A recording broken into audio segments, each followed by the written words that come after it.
കൊച്ചി ദേശീയപാതയിൽ മലയാളികൾ സഞ്ചരിച്ച കാറിനു നേരെ ആക്രമണം. മുഖംമൂടി ധരിച്ച സംഘമാണ് ആക്രമണം നടത്തിയത്.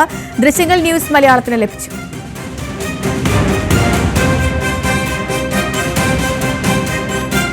സഹിൻ ആന്റണി ചേരുന്നു നമുക്കൊപ്പം. സഹിൻ, ഇത് എപ്പോഴായിരുന്നു ഈ ഒരു ആക്രമണം ഉണ്ടായത്?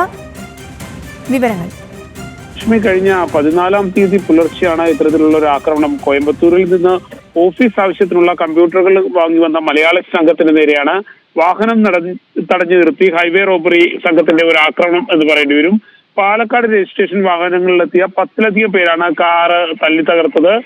പിന്നീട് കോയമ്പത്തൂരിലെ LND ബൈപ്പാസിൽ ടോൾ ബൂത്തിന് സമീപത്ത് വെച്ചായിരുന്നു സംഭവം ഉണ്ടായിരുന്നത്. മധുക്കര പോലീസ് കേസെടുക്കുകയും ചെയ്തിട്ടുണ്ട്. എന്തായാലും എറണാകുളത്തെ പരസ്യ കമ്പനി നടത്തുന്ന അസ്ലമും സുഹൃത്തുക്കളും ചേർന്ന് കോയമ്പത്തൂരിൽ നിന്ന് കടയിലേക്ക് ആവശ്യമായ കമ്പ്യൂട്ടറുകൾ വാങ്ങി വരുന്നതിനിടെ പുലർച്ചെ 2 മണിയോടുകൂടിയായിരുന്നു ഹൈവേ റോബറി സംഘം വാഹനം തല്ലി തകർത്തതും സിനിമ സ്റ്റൈലിൽ ആക്രമണം നടത്താൻ ശ്രമിച്ചതും. അവർ ആ സമയത്ത് തന്നെ വാഹനം പെട്ടെന്ന് പിന്നിലേക്ക് എടുക്കുകയും അവിടെ നിന്ന് രക്ഷപ്പെടുകയുമായിരുന്നു.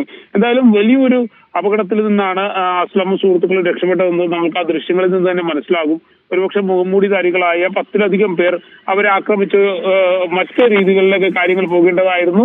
സമയോചിതമായ ഇടപെടൽ കൊണ്ട് മാത്രമാണ് അവർക്ക് അവിടെ നിന്ന് രക്ഷപ്പെടാൻ കഴിഞ്ഞത്. സേതുലക്ഷ്മി.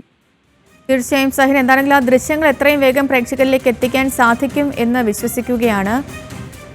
വലിയൊരു ആക്രമണം തന്നെയാണ് നടന്നത്. നമുക്ക് ആ ദൃശ്യങ്ങളിലേക്ക് പോകാം.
സേലം കൊച്ചി ദേശീയപാതയിൽ മലയാളികൾ സഞ്ചരിച്ച കാറിന് നേരെയുണ്ടായ ആക്രമണത്തിന്റെ ദൃശ്യങ്ങളാണ് പ്രേക്ഷകർ കാണുന്നത്.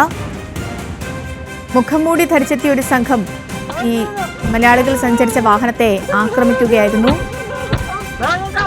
കയ്യിൽ ആയുധങ്ങളായി അടക്കം എത്തിയായിരുന്നു ഈ ഒരു ആക്രമണം നടത്തിയത്.